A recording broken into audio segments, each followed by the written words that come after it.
Amin bihi nasta'inu ala umuri dunya wa din. Sallallahu wasallam ala asyrafil anbiya wal mursalin sayyidina nabiyina habibina syafi'ina qurrati a'yunina Muhammadin wa ala alihi wa sahbihi ajma'in wa ala jami'i tabi'in lahum bi ihsanin ila yaumiddin wa alaina ma'ahum wa fihim bi rahmatika ya arhamar rahimin. Amma ba'd. Qala subhanaka la ilma lana illa ma 'allamtana innaka antal alimul hakim. Rabbi shrah li sadri wa yassir li amri wahlul 'uqdatam min lisani yafqahu qawli. Amin. Alhamdulillah. Alhamdulillah, Allah Subhanahu wa taala masih berkenan melimpahkan nikmat karunia-Nya pada kita semua, bil khusus nikmatul iman, Islam serta sehat walafiat, sehingga dengan itu kita masih diizinkan oleh Allah Subhanahu wa taala untuk melakukan segala aktivitas kegiatan kita bil khusus dalam rangka beribadah kepada Allah Subhanahu wa taala, yang dengan menjadikan semua aktivitas kita dilandasi niat ibadah pada Allah Subhanahu wa taala, sehingga semua bernilai ibadah sisa Allah Subhanahu wa taala. Kemudian kita masih melanjutkan pembahasan kita dalam kitab Ihya Ulumuddin. Terakhir kita sudah menyelesaikan kitab Thaharah atau kitab tentang masalah Asrarut Thaharah, rahasia bersuci. Kita masuk sekarang kepada kitab Asrarus Shalah, rahasia salat wa muhimmatiha, dan hal-hal yang penting di dalam salat. Kama qala radhiyallahu anhu warḍah, kitab Asrarus Shalah muhimmatiha. Bismillahirrahmanirrahim. Alhamdulillahilladzi ghammara al-ibadah bil lataifih wa amara qulubahum bi anwarid din wa wadhaifih alladzi nuzulu an arsyil jalal ila samai dunya min darajatir rahmah ihda awatifih faraqal muluka ma'a tafarrudi bil jalali wal kibriya bi targhibil khalq bisu'ali wa du'a wa qala hal min da'in wa astajib lah wa hal min mustaghfirin wa aghfir lah wa bayana salatin bi fadlil bab wa rabbil hijab wa rakhasul ibad bil munajat bis salawati kaifa ma taqallabat bihimul halat fil jama'ati wal khalawat wa lam yaktasir ala rukhsah bal talaffa bit targhib wa da'wah wa ghayru dha'fa'il muluk la yasmu bil khulwa ila ba'da taqdimil hadiyah wa rishwah fa subhanahu ma 'azama sya'na wa sultana wa tamallufa wa 'amma ihsana. Wassalatu ala Muhammadin nabiyil mustafa wa waliyil mujtaba wa ala alihi washabihi wa fatil huda wa sahibid duja salama taslima. Amma ba'du, fa inna salata imaduddin ila akhiri ma qala radhiyallahu anhu. Beliau membuka kitab shalah ini dengan sebagaimana biasa dengan basmalah, hamdalah, dan sholawat kepada Rasulullah SAW. Setelah memuji Allah dengan bismillah, dengan basmalah, beliau mengatakan alhamdulillahilladzi ghammara al-ibad bil lataifih. Segala puji bagi Allah yang meliputi hamba dengan kelembutannya, meliputi para hambanya dengan kelembutannya. Wa amara qulubahum bi anwarid din wa wadhaifih, dan memakmurkan hati mereka, hati para hambanya tadi, dengan nur agamanya, dengan cahaya daripada agama, dan wadhaifih, dan kewajiban-kewajiban agama, tugas-tugas keagamaan. Alladzi nuzulu anil arsyil jalal, yang mana turunnya Allah Subhanahu wa taala daripada Arsyul Jalal sehingga sana ke keagungan, ila samai dunia, kepada langit dunia, min darajatir rahmah, daripada derajat daripada rahmat Allah Subhanahu wa taala adalah ihda awatif. Itu adalah salah satu bentuk perhatiannya, bentuk kasih sayangnya kepada makhluknya. Salah satu bentuk kasih sayang Allah kepada makhluknya adalah sebagaimana beliau di sini mengisyaratkan kepada hadis daripada Bukhari, itu ketika sepertiga malam maka dikatakan turun Allah SWT dalam tanda kutip. Tentu tidak bisa dipahami turun seperti turunnya makhluk. Artinya Allah memberikan perhatiannya yang khusus, memberi perhatiannya yang khusus di dalam sepertiga malam daripada terakhir itu. Maka di sini beliau Imam Ghazali mengisyaratkan kepada hadis tersebut. Jadi kata beliau termasuk keagungan, termasuk daripada kasih sayang Allah, bentuk kasih sayang Allah adalah Allah bersedia turun, jadi menurunkan daripada perhatiannya yang khusus, rahmatnya yang khusus di sepertiga malam terakhir. Dan itu salah satu bentuk daripada kasih sayang Allah pada makhluknya. Faraqal muluk, Allah berbeda dengan raja-raja yang lain, dengan penguasa-penguasa dunia. Ma'tafarud bil jalal, bersama dengan kemahatunggalan Allah, dengan keagungannya. Wal kibriya, dan kebesarannya. Bitarghibil khalq fi su'al wa du'a. Apa bedanya? Itu Allah justru merangsang hambanya untuk doa, merangsang hambanya untuk meminta. Raja-raja yang lain dimintai 1 kali, 2 kali penguasa, 3 kali, dia akan bosan. Tapi Allah justru sebaliknya, merangsang hambanya untuk berdoa, merangsang hambanya untuk meminta. Faqala, maka Allah berfirman, ya ketika sepertiga malam terakhir itu khususnya, hal min da'in fa astajibalah. Apakah ada yang mau berdoa kepada saya? Kata Allah, menyeru saya akan istijabah doanya. Wa hal min mustaghfirin fa aghfirullah. Apa ada yang mau minta ampun? Saya ampuni. Wa bayana sultan bi fadlil bab wa rafil hijab. Dan Allah berbeda dengan para sultan, para penguasa lain di dunia ini dengan membuka pintunya. Allah selalu membuka pintunya, rafil hijab, dan Allah selalu menyingkap tirainya untuk hamba-hambanya tadi. Farakhasulil ibad fil munajat. Maka Allah memberi keringanan kepada para hambanya untuk bermunajah 5 kali sehari dengan sholat yang fardu, belum sholat-sholat yang sunnah. Ini Allah membuka akses untuk komunikasi melalui sholat itu. Berbeda dengan para penguasa yang lain, kadang yang buka akses cuma untuk pencitraan atau itu pun banyak tersumbat aksesnya. Ya, kecuali pakai fulus, ya, baru bisa tembus. Tidak ada fulus, ya, mampus. Allah beda, karena Allah maha kaya. Apa yang Allah butuhkan? Allah tidak butuh apa-apa. Kata beliau, Allah berbeda dengan para penguasa yang lain. Dia membuka selebar-lebarnya pintunya, membuatkan satu jalur komunikasi berupa sholat 5 waktu itu yang fardu, belum yang sunnah. Fil munajat, Allah mengizinkan hamba-hambanya untuk bermunajah. Munajah itu asal katanya dari naja yunaji, artinya berbisik. Seperti orang yang saling mencintai kekasih, orang teman dengan temannya berbisik. Itu munajat, asal maknanya munajat itu berbisik. Ya, maka munajat itu ya kita digambarkan berbisik seolah-olah ya Allah itu menggambarkan dia sebagai yang patut untuk dikasihi, yang kita kasihi dengan segala nikmatnya. Kita berbisik dengan Allah, bermunajat di malam hari itu, berbisik dengan Allah SWT. Fil munajat bis sholawat, Allah membuka pintunya, membuka jalur komunikasinya dengan dia, dengan cara munajat, dengan sholat. Kaifa mataqallabat bihimul halat, bagaimanapun keadaan manusia itu, baik dalam jamaat maupun dalam kesendirian. Dimanapun keadaan hamba tadi, senang, susah, Allah membuka selalu jalur komunikasi dengan dia. Makanya diceritakan, dikisahkan Rasul SAW, nanti akan ada juga di tengah-tengah bab sholat itu, bahwa Rasul SAW kalau tertimpa satu perkara, maka beliau langsung menuju kepada sholat. Idza nabahu amrun fazi'a ila sholat. Rasulullah itu SAW kalau dia datang kepada datang pada beliau satu perkara, satu masalah, maka beliau langsung menuju kepada sholat untuk menghadap kepada Allah SWT. Walam yaktasir ala rukhsah. Bahkan Allah bukan hanya membatasi diri untuk memberi keringanan berupa jalur komunikasi itu tadi.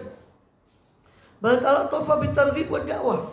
Bahkan Allah SWT berlembut lagi kepada hambanya dengan merangsang dia untuk terus berkomunikasi dengan Allah melalui sholat-sholatnya itu tadi. Wa da'wah. Bahkan Allah mengundang hambanya untuk menghadap kepada Allah SWT. Wa ghairuhu min du'afa'il muluk.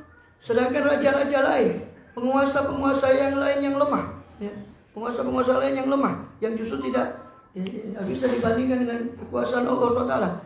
Dia la yasma bil khulwah, tidak mengizinkan rakyatnya untuk bertemu dengan dia secara pribadi, illa ba'da taqdimil hadiah wa riswah, kecuali setelah mengajukan hadiah dan riswah dan suap, baru dia bukan suap, ya, suap.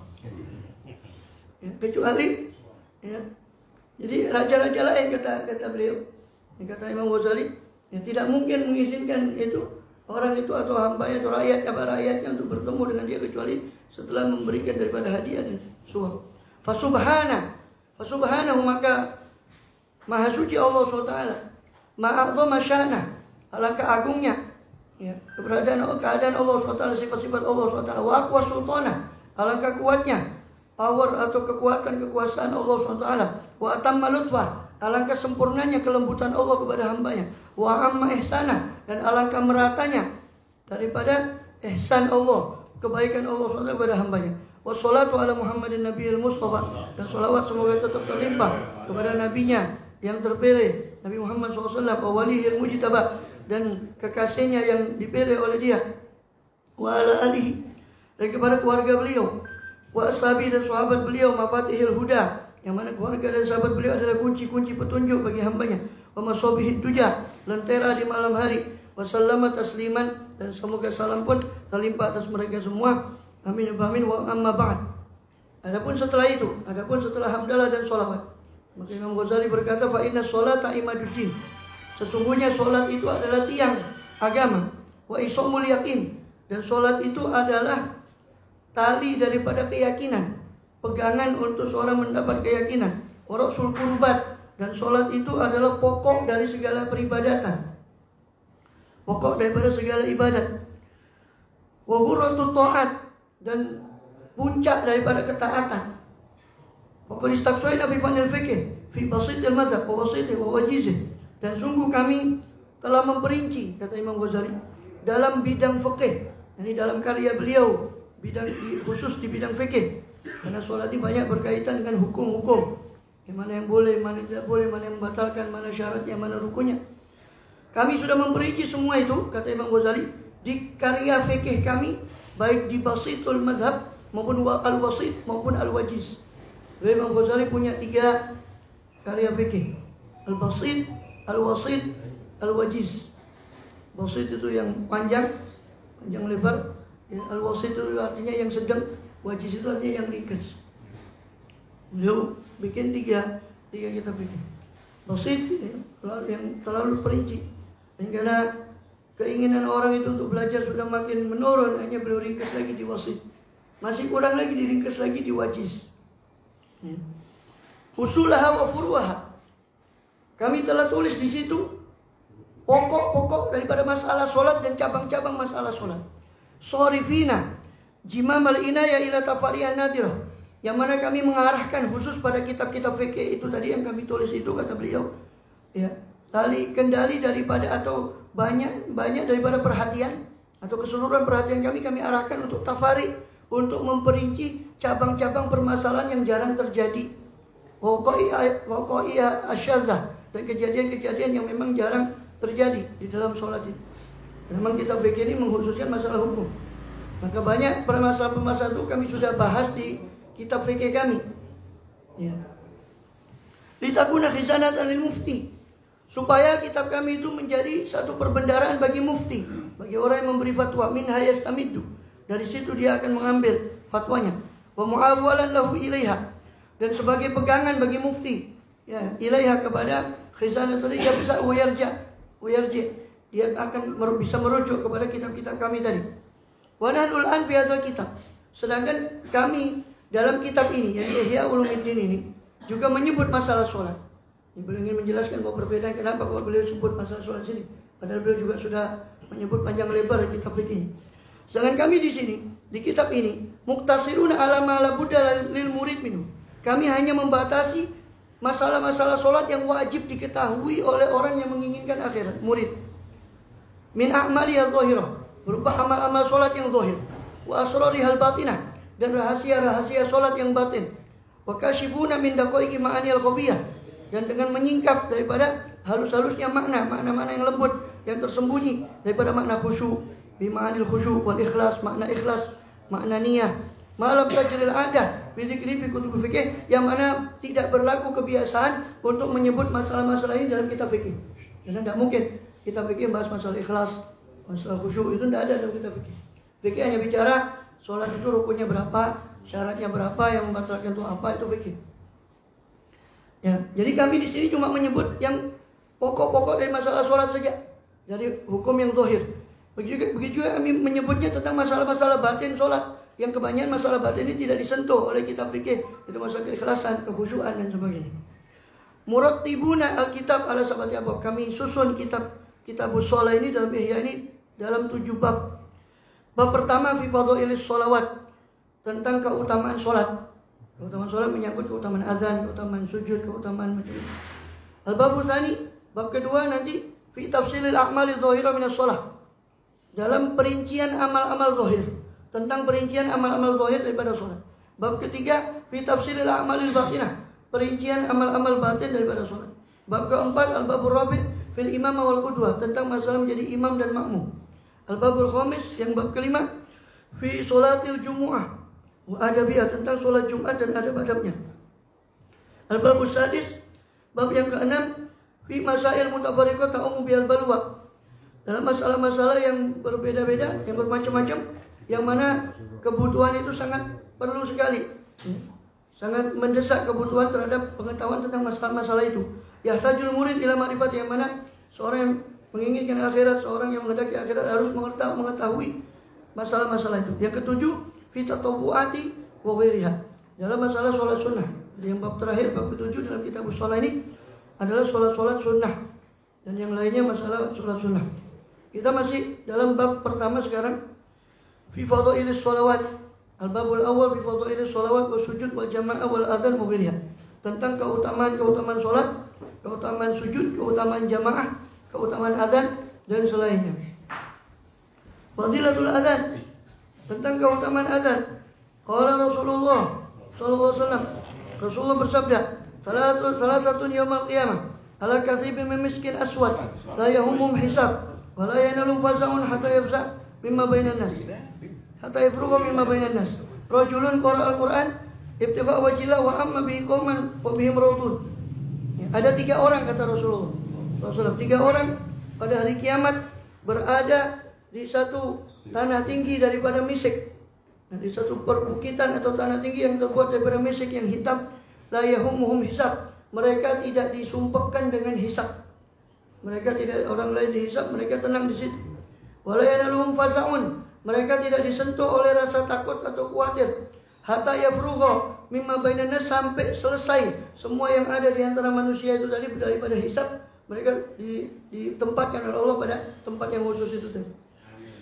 Rajulun qara al-Qur'an, siapa itu orang itu? Tiga orang tadi. Yang pertama, orang yang membaca Quran ibtigha wajhillah, hanya mengharap ridha Allah SWT. Wa amma bi qauman wa hum radun, dan orang yang mana dia membaca Quran mengimami kaum itu dengan Al-Quran, mengimami sholat satu kaum dengan Al-Quran, sedangkan kaum itu ridha terhadap orang itu, terhadap imamnya. Wa rajulun adzana fi masjidin, dan seorang yang azan di satu masjid, wa da'a ila Allah azza wa jalla, dan menyeru orang lain kepada Allah, menyeru orang lain kepada sholat dengan azan tadi, ibtigha wajhillahi azza wa jalla, ikhlas karena mengharap ridha Allah SWT. Yang ketiga, rajulun ibtuliya birriqi fid dunya, seorang yang diuji oleh Allah dengan perbudakan di dunia, dia menjadi seorang hamba sahaya. Falam yushghilu dzalika min amalil akhirah, tapi itu perbudakannya itu tidak menyibukkan dia daripada amal akhirat. Dia berbakti juga kepada majikannya, tapi berbakti kepada majikannya itu tidak menghalangi dia untuk berbakti kepada Allah Subhanahu wa taala. Maka 3 perkara, 3 orang ini, kata Rasulullah SAW tadi, 3 orang ini nanti di hari kiamat Allah tempatkan di tempat yang khusus dan tidak terkena daripada sumpahnya hisab, tidak terkena daripada ketakutan pada hari kiamat itu. Mudah-mudahan kita termasuk orang-orang yang salah satu daripada 3 orang itu. Amin ya rabbal alamin. Qala sallallahu, Rasul bersabda SAW, la yasma'u sautal muadzin jinnun wala insun wala syai'un illa syahida lahu yaumil qiyamah. Tidaklah mendengar suara muadzin, satu jin pun atau manusia pun atau syai'un, benda-benda apapun, kecuali semua yang mendengar suara muadzin itu nanti akan bersaksi untuk muadzin itu tadi pada hari kiamat. Sepanjang apa suara itu terdengar oleh benda, oleh hewan, oleh makhluk hidup, oleh jin, oleh manusia, maka semua itu akan menjadi saksi bagi dia nanti pada hari kiamat. Qala sallallahu alaihi wasallam, Rasulullah bersabda, yadur rahmani ala rasil muadzin hatta yafruqa min adzani. Ya, dalam tanda kutip ini tangan Ar-Rahman, tidak bisa diartikan secara harfiah. Tangan Allah itu berada di atas muadzin. Ini merupakan gambaran Allah ridha kepada muadzin itu. Allah memberi perhatian khusus pada muadzin itu, sehingga dia ibaratkan tangan Allah itu berada di atas kepala muadzin itu sampai dia selesai azan. Sampai dia selesai azan. Qila fi tafsiri qaulihi jalla azza wa jalla, dan dikatakan tentang penafsiran firman Allah Subhanahu wa taala, wa man ahsanu qaulan mimman da'a ila Allah wa amila sholihan. Siapakah yang lebih baik, yang lebih bagus ucapannya daripada orang yang menyeru kepada Allah dan beramal soleh. Kila dikatakan tentang tafsir ayat ini, nazalat fil muazzinin. Sebagian riwayat mengatakan ayat ini turun tentang para muazzin. Itu orang yang da'a ila Allah, menyeru kepada Allah, itu maksudnya muazzin menurut sebagian ahli tafsir. Jika Allah bilang siapakah yang lebih bagus ucapannya daripada orang yang menyeru kepada Allah, yaitu para muazzin. Siapa yang lebih bagus dari mereka ucapannya? Maka Rasulullah bersabda SAW, idza sami'tumun nida, apabila kalian mendengar suara azan, Faqulu mithla ma yaqulul muadzin, maka ucapkanlah seperti apa yang diucapkan oleh muadzin. Wa dzalika musabun illa fil hayalatain, dan itu sunnah kecuali dalam dua hayalah, itu hayya 'alas shalah dan hayya 'alal falah. Fa innahu yaqulu fihima, maka kita menjawab pada keduanya itu la haula wala quwata illa billah. Sunnah kita menjawab daripada panggilan azan dengan apa? Dengan ucapan yang sama dengan ucapan muadzin. Ya Allah akbar, Allahu akbar, kita jawab dengan ucapan yang sama. Kecuali hayya 'alas shalah dan hayya 'alal falah, maka kita ucapkan la haula wala quwata illa billah. Kecuali dalam mazhab Hanafi jawabannya sama juga. Apa? Hayya 'alas shalah ya hayya 'alas shalah, hayya 'alal falah hayya 'alal falah. Qaulihi qad qamatis shalah. Sedangkan dalam ucapan qad qamatis shalah, telah dekat didirikannya salat, maka kita jawab aqamahullah wa adamaha ma damatis samawati wal ardh. Semoga Allah tetap memberdirikan salat, tetap menjadikan salat itu tegak. Wa adamaha, semoga Allah melanggengkan salat ini. Ma damatis samawati wal ardh, selama langit dan bumi masih ada. Wa fi taswib, dan dalam taswib ucapan as-salatu khairun minan naum, kita jawab sodakta wa barorta wa nasohta. Ada yang menambah lagi wa ana ala dzalika syahidin, atau sodakta wa barorta wa ana ala dzalika syahidin. Atau boleh juga dibaca sodakta wa barilta. Ada yang membaca wa barorta, boleh juga, dua-duanya boleh. Atau wa barilta wa ana ala dzalika syahidin. Ya, sodakta wa barorta, kau benar. Jadi ketika muadzin mengucapkan as-salatu khairum minan naum, salat lebih baik daripada tidur, kita jawab sodakta, kau benar. Wa barorta, kau telah berbuat baik dengan mengingatkan kita bahwa salat itu lebih baik daripada. Wa barorta, kau telah berbuat baik. Wa ana ala dzalika syahidin, atau dalam tambah di sini wa nasohta, kau telah berbuat tulus dengan mengingatkan kita. Wa ana ala dzalika syahidin, dan saya termasuk saksi atas perbuatanmu itu. Saya termasuk menyaksikan atas itu. Wa inda faragil muadzin, ya, itu jawaban-jawaban azan. Dan juga ada lagi tambahan dari riwayat Baihaqi tentang hayya 'alal falah, selain la haula wala quwwata billah. Di situ ada tambahan riwayat dari Rasulullah SAW juga mengucapkan Allahumma ja'alna muflihin. Jadi ketika hayya 'alal falah, mari kita menuju keberhasilan, kesuksesan, maka di antaranya la haula wala quwwata billah, kita tambahkan Allahumma ja'alna muflihin. Ya Allah, jadikan kita termasuk orang yang sukses, orang yang berhasil. Itu tambahan selain la haula wala quwwata illa billah. Juga ada lagi tambahan, dan ini banyak disebut silakan dirujuk di kitab Azkar, Al-Azkar An-Nawawiyah. Itu banyak tentang macam-macam versi riwayat jawaban daripada azan. Ya. Lagi yaitu siapa yang mengucapkan ketika azan terdengar. Ya. Yang bilang la ilaha syarikalah wa alhamdulillahi qadir. Ya, kemudian raditu billahi rabban wa bil islami dinan, dan seterusnya, bi Muhammadin nabiyan. Sebagian lagi mengatakan riwayatnya terbalik, ya. Kalau kita biasa mengucapkan raditu billahi rabban wa bil islami dinan, tapi khusus di riwayat ini raditu billahi rabban wa bil islami dinan, baru wa bi Muhammadin nabiyan. Ya, jadi dibalik. Raditu billahi rabban bisa itu dibalik wa bi Muhammadinnya lebih dulu. Khusus dalam riwayat menjawab azan ini, atau raditu billahi rabban wa bi Muhammadin nabiyyan wa bil islami dinan. Jadi dibalik. Khusus di tempat ini. Kalau di riwayat yang lain tetap kita pakai yang raditu billahi rabban wa bil islami dinan bi Muhammadin nabi. Siapa yang mengucapkan itu maka diampuni dosanya seluruhnya yang telah lalu ketika azan. Ini beberapa jawaban-jawaban daripada azan. Wa idal faraghi minal muadzin fil muadzin. Wa idal faraghi muadzin, ketika selesai muadzin itu, ya, selesai muadzin itu berazan, maka kita jawab seperti apa? Jawaban yang kita sudah doa yang seperti kita baca itu, Allahumma rabb hadhihi da'wati tammah wa sholatil qa'imah. Ya Allah, wahai Tuhan yang memiliki panggilan yang sempurna ini, wa sholatil qa'imah, Tuhan yang memiliki salat yang didirikan ini. Ati Muhammadanil wasilah, berikanlah kepada Nabi Muhammad al-wasilah. Al-wasilah itu adalah kedudukan yang paling tinggi di surga, yang tidak pantas kecuali untuk seorang hamba Allah, kata Rasulullah. Dan saya berharap sayalah hamba itu, kata beliau. Saya berharap sayalah hamba itu yang menempati wasilah. Ya.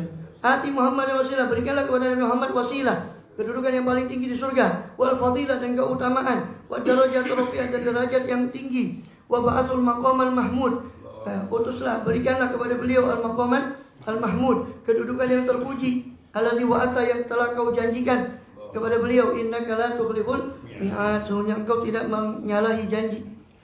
Maqamah Mahmud adalah syafaat beliau untuk seluruh penghuni mahsyar. Itu syafaat beliau SAW untuk seluruh penghuni mahsyar. Itu disebut Maqamah Mahmud, artinya kedudukan yang terpuji, karena jasa beliau untuk meringankan mereka dalam menunggu yang lama itu, beliau dipuji oleh penghuni mahsyar. Maka disebutlah syafaat itu sebagai Maqamah Mahmud, kedudukan yang terpuji, karena beliau dipuji oleh seluruh penghuni mahsyar karena jasa beliau itu. Itu Maqamah Mahmud. Qala Sa'id bin Musayyib, Sa'id bin Musayyib berkata, man shalla bi ardin falatin, shalla an yamini malakun wa an shimali malakun.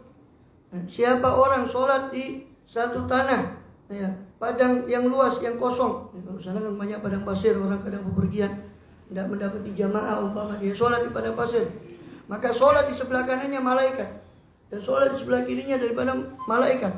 Fa'in adzana wa aqama, kalau dia adzan dan iqamah, sholla warau amsalul jibal minal malaikah, maka sholat di belakang mereka seperti gunung-gunung daripada malaikat. Ketika dia adzan. Ini sekaligus ini dalil, dan juga dalil juga dalam Bukhari dari Abu Sa'id Al-Khudri, dari seorang tabi'in, murid dari Abu Sa'id Al-Khudri. Beliau Abu Sa'id ini mewasiatkan pada murid Ibn Abi Sosa'ah, wahai Ibn Abi Sosa'ah, kau ketika nanti kamu berada di satu perjalanan, ya, yang kata si gurunya, sahabat Abu Sa'id mengatakan, saya lihat kamu ini suka menggembala kambing. Kadang-kadang gembala itu harus cari rumput itu keluar kota Makkah, keluar kota Madinah, di oase, di semacam itu. Kalau saya lihat kamu suka gembala kambing, tapi ketika kamu berada di antara kambing-kambingmu, datang waktu sholat, maka azanlah dan qomatlah. Sebab tidak ada satu jin, satu manusia pun, satu apapun yang mendengar suara azan kecuali nanti akan menjadi saksi bagimu. Seperti tadi yang sudah kita, itu potongan hadis yang panjang dari hadis Abu Sa'id Al-Khudri yang ada di Bukhari. Jadi dari sini kesimpulannya bahwa meskipun orang itu sholat sendirian, dia tetap disunahkan azan dan iqamah, walaupun sendirian. Walaupun di rumah, bukan di mana. Walaupun sendirian, walaupun di mana saja. Dan dia sendirian tetap disunahkan azan dan iqamah. Ya minimal iqamah lah, minimal iqamah. Nah, tetap disunahkan azan dan iqamah. Jadi hadis ini tadi bagaimana? Azannya juga ya. Iya. Jadi sebab tadi itu, kenapa? Karena tidak ada yang mendengar suara itu, baik jin, manusia atau siapapun, kecuali nanti akan menjadi saksi bagi dia. Dengan azannya tadi. Dan azan kan kalimat thayyibah, ada pahalanya sendiri. Qomat juga kalimat thayyibah, ada pahala sendiri. Selain sholatnya. Berdasarkan hadis tadi. Ya. Sebab Abu Sa'id Al-Khudri itu mendengar itu dari Rasul SAW. Jadi beliau bukan berpendapat menurut akalnya sendiri. Ya, jadi beliau mewasiatkan pada muridnya, kalau kamu, saya lihat kamu ini suka gembala kambing, kamu suka keluar kota, keluar batas kota Makkah untuk mencari rumput, mencari kambing, mencari makan untuk kambing ini tadi. Maka kalau kau umpama terlalu jauh kau mencari itu sehingga kau gak mungkin mau sholat berjamaah, bagaimana kambing? Ya, maka kau sholat di situ, ya, kau azan dan kau serukan iqamah. Maka tidak ada satupun suara jin, manusia atau apapun yang mendengar suaramu, kecuali dia akan menjadi saksi bagimu nanti pada hari kiamat. Di situ ditegaskan azan dan iqamah. Itu dalil. Itu kuat dalam Sahih Bukhari. Sahih, walaupun ada khilaf tentang masalah itu nanti kemudian apakah Sunnah. Ya, sunnahan saja. Wala sallallahu inna shalawatil khams. Ya, dikatakan tentang fadilatul maktubah. Itu tadi fadilah azan. Ya, kemudian fadilah berikutnya tentang keutamaan sholat fardu. Kalau Allah Ta'ala, Allah berfirman, inna sholata kanat alal mu'minina kitaban mawquta. Adalah sholat itu bagi orang mukmin itu satu ketentuan yang sudah ditentukan waktunya. Qala sallallahu alaihi wasallam, Rasul bersabda, khamsu sholawatin, ada 5 sholat, katabahunna Allah alal ibad, yang Allah telah wajibkan sholat itu kepada para hamba. Faman ja'a bihinna, siapa yang mendatangi sholat itu, yakni melaksanakan sholat 5 waktu tadi, walam yudayyi minhunna syai'an, dan dia tidak menyia-nyiakan daripada sholat 5 waktu itu sedikit pun, istighfafan bihaqihinna, karena mengentengkan dengan hak daripada sholat itu tadi, karena lahu indallahi ahdun, maka ada bagi orang itu di sisi Allah Ta'ala ada perjanjian, an yudkhilahul jannah, agar Allah memasukkan orang itu ke surga. Wa malam ya'ti bihinna, siapa yang tidak mendatangkan sholat itu, yang falaisa atau tidak mengerjakan sholat itu dengan sebaik-baiknya, Falaisa lahu indallahi ahdun, maka tidak ada bagi orang itu di sisi Allah, tidak ada perjanjian antara dia dengan Allah Ta'ala. Insya'a adzabahu, karena tidak ada perjanjian maka terserah kepada Allah. Kalau Allah mau Allah siksa dia, wa insya'a adkhulahul jannah, kalau Allah mau Allah masukkan dia ke surga. Kemudian Rasul juga bersabda sallallahu alaihi wasallam, qala sallallahu masalul shalawatil khamsi kamathali naharin 'azbin ghamrin bi babi ahadikum. Permisalan salat 5 waktu seperti permisalan sungai yang tawar, sungai yang airnya segar, dan tawar ghamrin yang deras mengalir di pintu rumah seorang daripada kalian. Yaktahimu fi kulli yawmin 5 marat. Dia menceburkan diri dalam sungai itu setiap hari 5 kali. Fama tarawna dzalika yubki min daranihi, maka apakah kalian melihat hal itu, yakni dia menceburkan diri 5 kali itu kepada sungai itu dalam seharinya, apakah itu menyisakan satu noda pun pada dirinya? Kata Rasulullah SAW. Maka sahabat menjawab, la syai', tidak ada ya Rasul, dia pasti bersih. Kita mandi 2 kali, ini 5 kali. Jadi permisalan sholat 5 waktu itu kata beliau, ya qala Rasulullah, maka Rasul bersabda, fa inna sholawatil khams tudhibul dzunub kama yadhibul ma'ud daran. Begitulah sholat 5 waktu juga sebagaimana air tadi menghapus noda, menghapus kotoran daripada tubuh seseorang, maka sholat 5 waktu itu menghapus dosa daripada orang-orang tersebut, daripada orang yang sholat itu. Dibalikkan seperti sungai yang ada di pintu rumah seseorang, kita tinggal nyemplung aja tiap 5 waktu, 5 kali sehari. Maka itu suatu permisalan, kata Rasul. Apakah tersisa sedikit pun kotoran? Ya, jelas tidak, karena itu bersih dengan dia mandi itu tadi. Begitu juga sholat, maka itu permisalannya seperti sholat 5 waktu yang menghapus daripada dosa, sebagaimana air tadi menghapus daripada noda-noda kotoran daripada orang yang mandi di situ. Maka Rasul bersabda SAW, inna sholawatil khamsa kafaratun lima bainahunna majtuni batil kabair. Sesungguhnya sholat 5 waktu adalah kafarah, penghapus daripada apa yang ada di antara sholat 5 waktu itu berupa dosa, selama dijauhi dosa besar. Selama dijauhi dosa besar. Ini jelas dijelaskan di hadis ini, syaratnya adalah yang dihapus oleh sholat 5 waktu itu adalah khusus dosa-dosa kecil. Dosa kecil ini dengan wudu, sebagaimana dalam hadis wudu, ya kan, Rasul memberitahukan tentang hadis wudu bahwa kalau orang membasuh daripada wajahnya, rontok daripada dosa-dosa yang ada daripada matanya, daripada kepalanya, daripada wajahnya, semua rontok dosa-dosa itu tadi. Membasuh daripada tangannya, maka rontoklah dosa-dosa daripada yang diperbuat oleh tangannya dan seterusnya. Ini juga dosa kecil. Adapun dosa kecil, maka Allah mudahkan pengkafaroannya, penghapusannya dengan wudu, dengan sholat, itu gugur. Selama, ini tadi dikatakan selama dijauhi dosa besar oleh Rasulullah SAW. Adapun dosa besar, perlu pengakuan pertobatan khusus. Dengan dia mengakui betul tentang dosa itu, menyesal betul, menarik diri dari dosa itu, berjanji tidak mengulangi lagi. Kalau itu termasuk mengambil hak orang lain, maka harus dia kembalikan. Dan syarat-syarat taubat itu harus dipenuhi. Itu kalau dosa besar. Waliyadzubillah min dzalik. Qala sallallahu Rasul bersabda, bainana bainal munafiqin syuhudul atama was subha. Ya, bainana bainal munafiqin syuhudul atamati was subhi wa la yastati'unahuma. Antara kita dengan orang munafik itu tandanya adalah menyaksikan sholat atama, sholat isya dan sholat subuh berjamaah, dan mereka tidak mampu untuk itu. La yastati'unahuma. Orang munafik tidak mampu itu. Itu kata Rasulullah SAW. Ya, alamat antara kita dan orang munafik itu syuhudul atama was subuh. Rasul bersabda, man laki Allah wa mudhayyun lis-shalah lam yaqba'illahu bi syai'in min hasanati. Kata Rasulullah SAW, siapa orang yang berjumpa dengan Allah sedangkan dia dalam keadaan menyia-nyiakan sholatnya, maka Allah tidak mempedulikan sedikit pun daripada kebaikannya, daripada amal baiknya. Alhamdulillah min dzalik. So, sudah tanda kalau dia sholat saja itu teledor, maka dengan amal baik yang lain insyaallah lebih teledor lagi. Waqala sallallahu Rasul bersabda, as-sholatu imaduddin. Sholat itu tiang agama.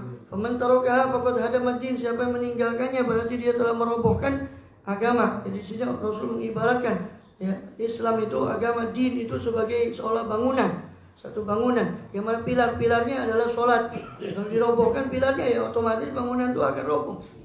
Ya. Wasu'ila sallallahu alaihi wasallam ayyul a'mali afdal. Lalu Rasulullah SAW ditanya tentang amal apa yang paling utama ya Rasul? Qala as-sholatu li mawaqitiha, salat pada waktunya. Qala sallallahu alaihi wasallam, Rasul bersabda SAW, man hafadha 'alal khamsi, siapa yang menjaga atas salat 5 waktu, bi ikmali tuhuriha, dengan menyempurnakan bersucinya salat itu, wa mawaqitiha, menyempurnakan waktu-waktu daripada salat itu tepat pada waktunya, dengan bersucinya dia sempurnakan, kana lahu nuran wa burhanan yaumal qiyamah, maka adalah bagi dia nur, ya, bagi dia cahaya dan burhan, bukti yang nyata tentang ketaatannya nanti pada hari kiamat. Wa man dhayyaha, siapa yang menyia-nyiakan daripada salat itu, husyira ma'a fir'aun wa haman, dia akan dibangkitkan bersama Fir'aun dan Haman. Haman ini orang yang pertama kali menuhankan Fir'aun, yang membumbung Fir'aun sehingga Fir'aun tambah lupa akan dirinya. Itu Haman. Qala sallallahu alaihi wasallam, ya, dan termasuk mukjizat Quran itu, ya, catatan tentang Haman ini ya baru ditemukan akhir-akhir abad ini di peradaban Fir'aun, bahwa ada namanya Haman. Di kitab Bible mereka pun tidak disebut ini. Kita sudah baca Bible dia, Bible mereka tidak ada sebut Haman. Ada Haman, tapi Haman yang lain disebut di situ. Di kitab Esther, di dalam kitab salah satu kitab Perjanjian Lama. Tapi di kitab Kejadian kita itu tidak ada disebut. Ini mukjizat Quran. Quran menyebut Fir'aun dan Haman. Itu baru dibuktikan oleh orang-orang barat sekarang, peneliti piramid macam-macam, itu baru ditemukan catatan tentang Haman itu, bahwa dia adalah kepala istana daripada Firaun, dan dia pertama kali yang sujud dan menuhankan daripada Firaun. Husyira masuk Firaun wa Haman. Orang yang yang menyanyikan daripada sholat itu berarti dia akan naudzubillah dibangkitkan bersama Firaun dan Haman, wal iyadzubillah min dzalik. Kemudian Qala SAW, dan ini termasuk menjaga sholat. Dikatakan dulu tadi, termasuk menjaga sholat adalah menyempurnakan kesuciannya, toharohnya. Artinya, kata Habib Ali Habsyi dalam sebagian kalam beliau radhiyallahu anhu, beliau mengatakan termasuk kalau kau ingin khusyuk sholatmu, maka harus khusyuk dari mulai wudu. Wudunya itu khusyuk. Dan setelah wudu itu jangan bicara. Setelah wudu kalau bisa, ya, di dalam wudu itu makruh bicara. Kalau di luar wudu, antara wudu dengan sholat maksudnya, ya, itu jangan bicara supaya tetap kekhusyuan yang ada pada wudu itu tetap ada sampai kepada sholat. Sholat sunnah umpama kita, sholat sunnah tidak apa-apa kan, namanya sholat sunnah kan sholat juga. Sampai habis sholat sunnah baru sholat fardu. Nah, itu semacam kalau kita bahasa orang awam tuh warming up lah. Sholat sunnah itu ibarat apa? Pemanasan dulu sebelum sholat fardu.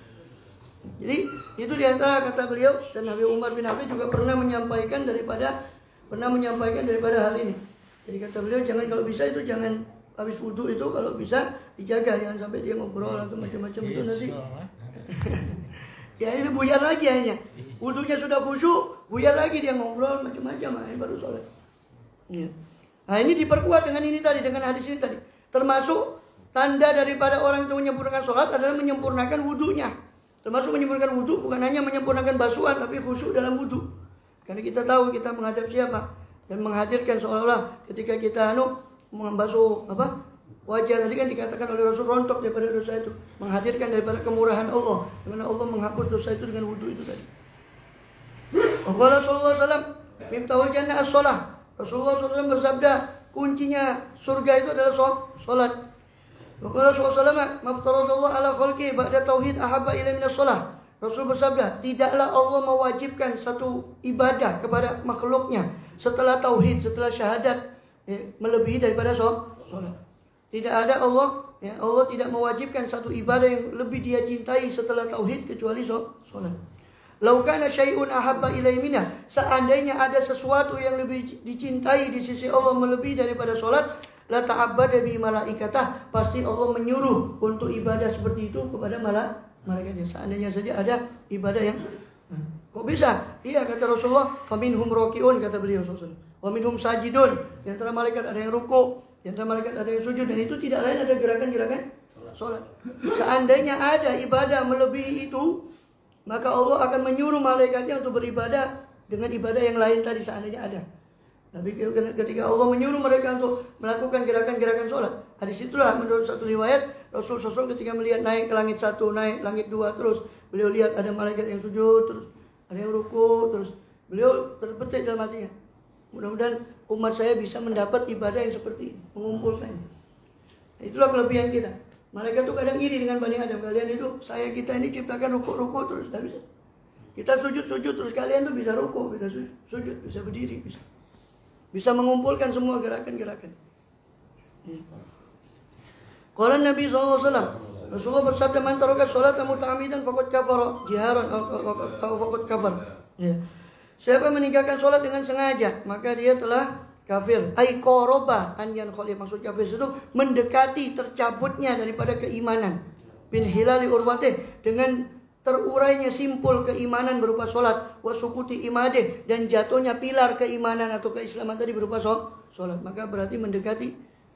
Ini penafsiran daripada Imam Syafi'i. Kalau Imam Ahmad bin Hanbal langsung mengambil makna lafadznya, sudah. Dia sengaja, tidak ada uzur dengan kesengajaan, hukumnya ya kafir, murtad, dia harus syahadat kembali. Itu menurut mazhab Hambali. Kalau mazhab Syafi'i tidak. Nah, dikatakan faqad kafar ai qoroba, ini mendekati daripada kekafiran. Mendekati daripada kekafiran karena ibarat bangunan tadi sudah robot pilarnya. Ibarat tali sudah terurai daripada ikatannya. Ya. Kemudian kama yuqalu man qarabal balda inna balagha wa dakhala. Sebagaimana dikatakan bagi orang yang dekat kepada satu negeri, dia balagha, dia sudah sampai ke negeri itu padahal baru dekat. Orang Arab mengatakan balagha, dia sudah sampai padahal sudah baru mendekati batas negeri itu. Maka ini juga faqad kafar, berarti mendekati daripada kekafiran, bukan betul-betul kafir.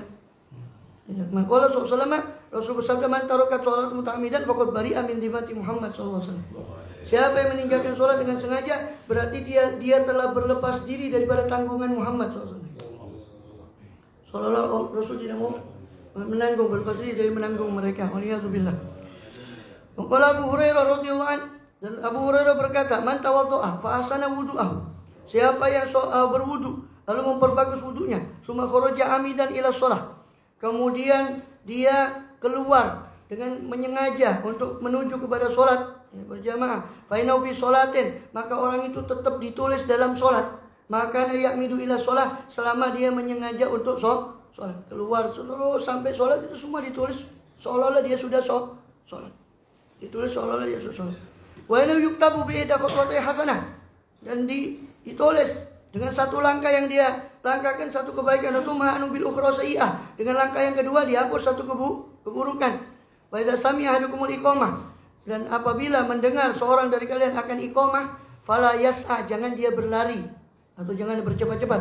Fa inna a'dhamakum ajran ba'dukum daron.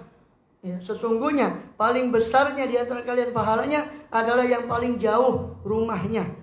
5 ya Abu Hurairah. Para tabi'in bertanya, wahai Abu Hurairah, kenapa kok begitu? Kok paling jauh rumahnya, paling banyak pahalanya? Qala min ajli kasratil khutah, karena banyaknya langkah dia menuju kepada masjid. Dan di sini seolah-olah Abu Hurairah mengatakan, kalau kalian dengar iqamah jangan lari. Sebab sesungguhnya orang yang paling besar pahalanya adalah yang paling banyak daripada langkah paling jauh rumahnya. Nah, jangan lari artinya kalau memang dia ingin mendapat sopatus sholat, ya dia harus datang lebih awal. Dan kalau itu memang Rasul jangan lari, karena Rasul pernah mendengar di satu kali beliau sholat derap langkah kaki orang yang agak ngoyo. Dikatakan itu sholat habis sakinah, kata Rasulullah SAW. Datangilah sholat itu dengan tenang, jangan kau tergesa-gesa, datanglah dengan tenang, kata Rasulullah. Faida mama adraktum fasollu wa ma fatakum faatimu. Apa yang kalian dapati imam itu, kalian sholat mengikuti imam. Apa yang kalian luput dari imam tadi, kalian sempurnakan sendiri. Itu kata Rasul. Loh, kita kan kepingin ya, kalau kepingin dapat awal itu ya harus diantisipasi. Tapi tetap inamal a'malu binniyah. Bahkan dikatakan dalam satu hadis yang lain bahwa man kharaja ila shalah ila jamaah falam fatafutahu. Ya, lalu siapa orang keluar memang menyengaja untuk jamaah sholat, dia tidak tahu memang karena rumahnya jauh atau speakernya mati, tidak tahu kalau dia komat atau sudah komat atau azan, dia pergi ke jamaah. Dia tidak dapati di situ, dia dapati jamaah sudah selesai, lalu dia sholat di situ, maka dia tetap ditulis jamaah karena niatnya memang asalnya keluar untuk berjamaah, tidak sengaja. Tiba-tiba sampai di situ memang ternyata sudah buyar jamaah itu.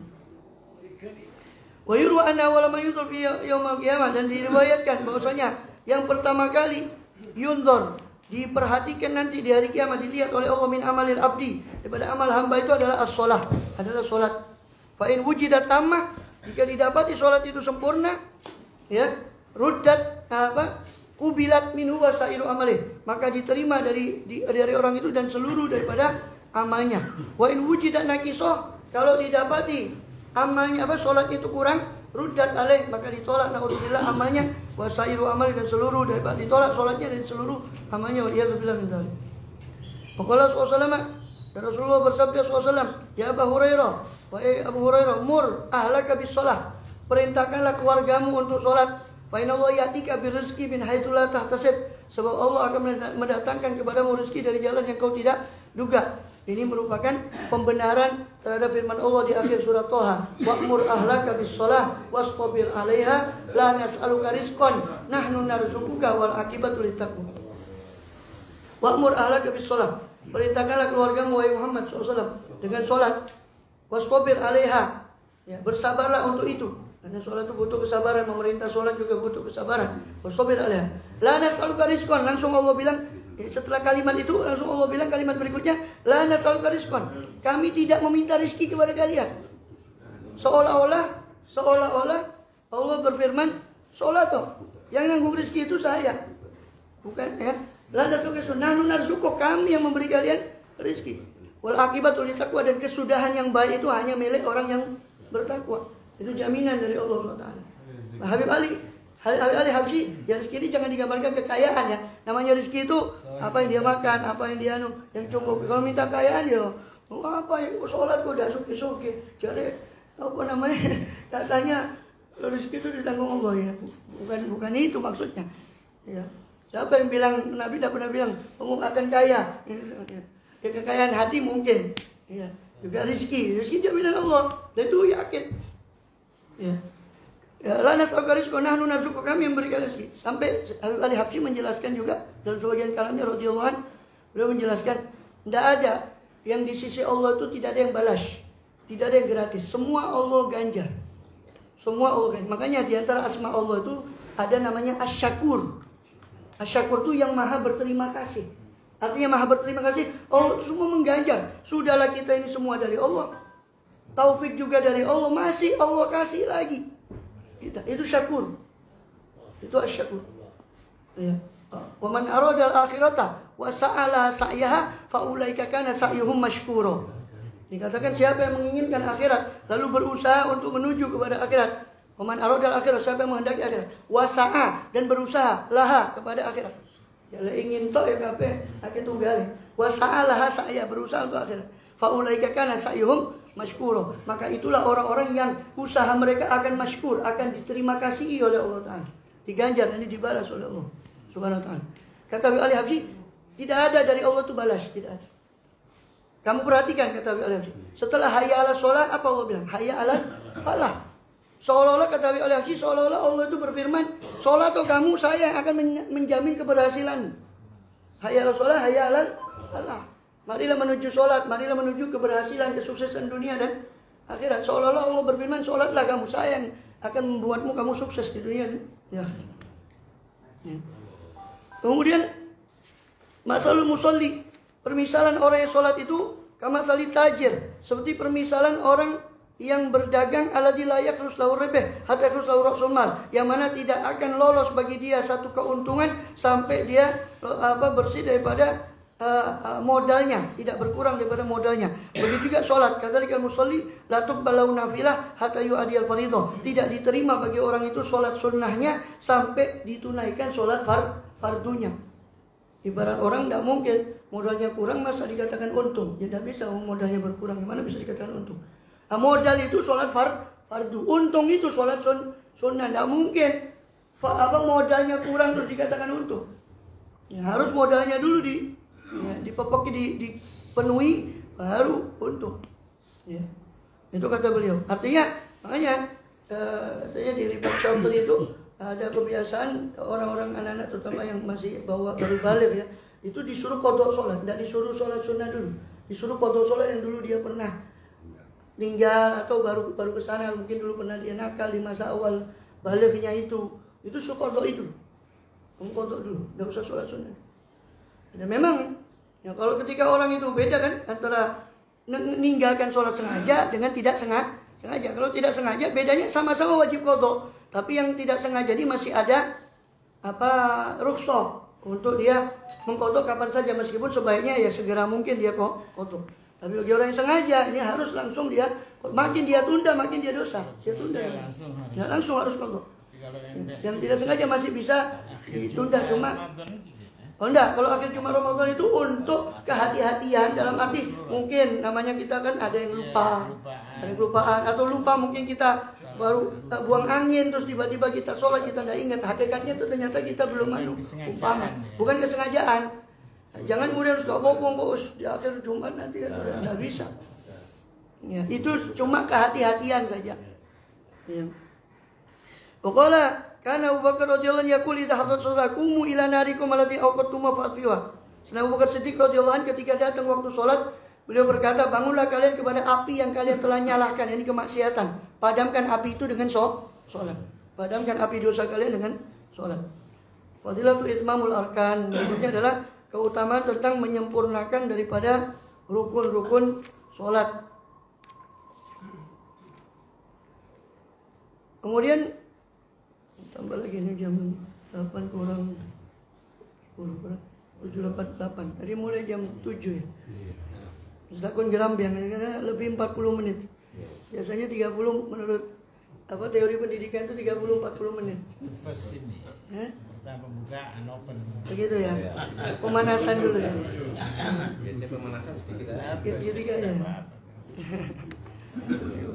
Mau kuliah ya. Ya, kita tambah sedikit lah, itmamul arkan, keutamaan ini. Kita ini masih berada di bab pertama. Sebelum ke bab kedua nanti, kalau bab kedua baru kita menyinggung inti daripada sholatnya. Keutamaan menyempurnakan rukun. Qala sallallahu alaihi wasallam sholatil maktubah kamathal mizan, kata Rasulullah. Permisalan sholat fardu itu seperti timbangan. Man aufa istaufa. Siapa yang memenuhi timbangan itu dia akan dipenuhi pula ganjarannya oleh Allah SWT. Ibarat timbangan. Qala Zaid ar-Raqashi, karena sholat Rasulullah SAW mustawiyah karena mauzunah, adalah sholat Rasulullah SAW itu proporsional, seolah-olah sholatnya Rasul itu ditimbang, seolah-olah diukur. Ini pas rukuknya, sujudnya, tidak ya. Kecuali kan semua kan rukun panjang, semua rukun panjang kecuali tidak sama duduk di antara dua sujud, itu rukun pendek. Muktamadnya ada khilaf, tapi muktamadnya itu rukun pendek. Menurut pendapat yang paling utama di dalam mazhab Syafi'i, kalau orang menyengaja memanjangkan rukun pendek tadi bisa membatalkan sholat. Tidak, itu rukun panjang. Rukun pendek. Sekedar menurut doa i'tidal itu tadi.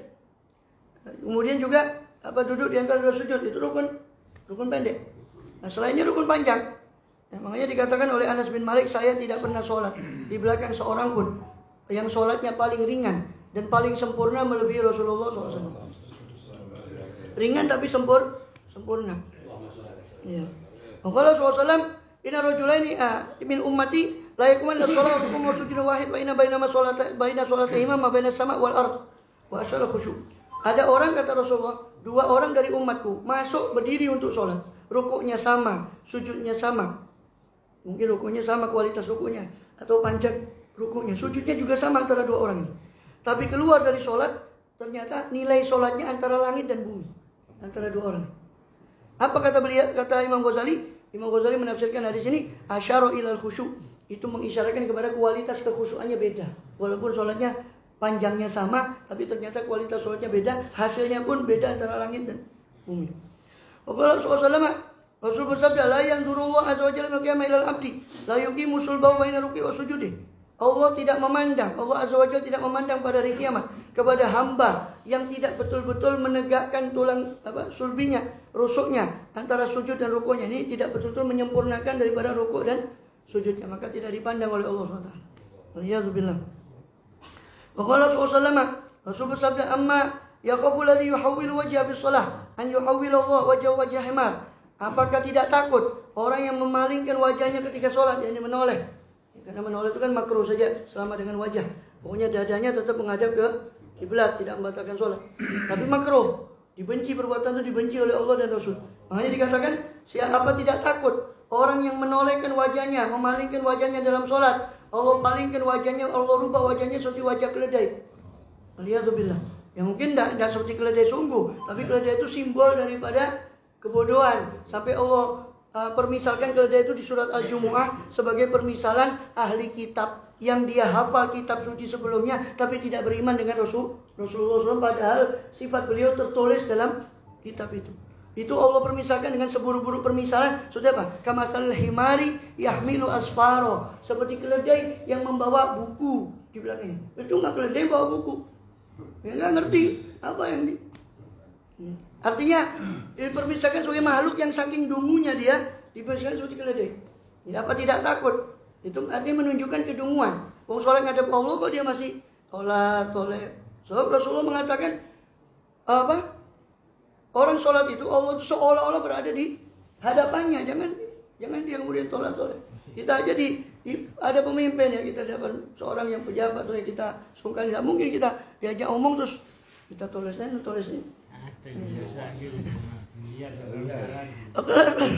Rasulullah ya, man sholat li waktu ya, siapa yang sholat dengan waktunya, pas baga wudu'a, lalu menyempurnakan wudunya, wa atamma ruku'a wa sujuda.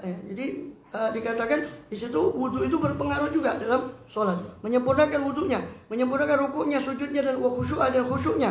Karojat wa yabaidha musfirah, maka naik sholat itu dalam keadaan putih dan bersinar. Taqulu hafizakallah kama hafizani. Sholat tadi berkata, semoga Allah menjagamu sebagaimana kau menjaga saya, kata sholat tadi. Waman sholat li ghairi waqtiha, siapa yang sholat di selain waktunya, ini dia undur-undur tanpa ada uzur. Walam yusbih wudu'a, dia tidak menyempurnakan wudunya. Walam yutimma ruku'a, dia tidak menyempurnakan rukuknya. Wala sujud, tidak juga sujudnya. Wala khusyu'a, tidak juga khusyuknya.